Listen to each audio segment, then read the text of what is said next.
In this video, I will show you how to zoom in on a video clip. Select your video clip, go to Effects Controls, and select Position and Scale right here.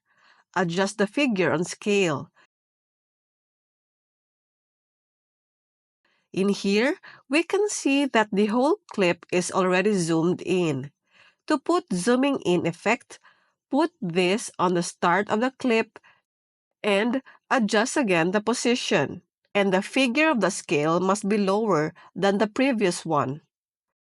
You can also add additional keyframe and put exact figure on position and scale to more perfect zoom-in effect.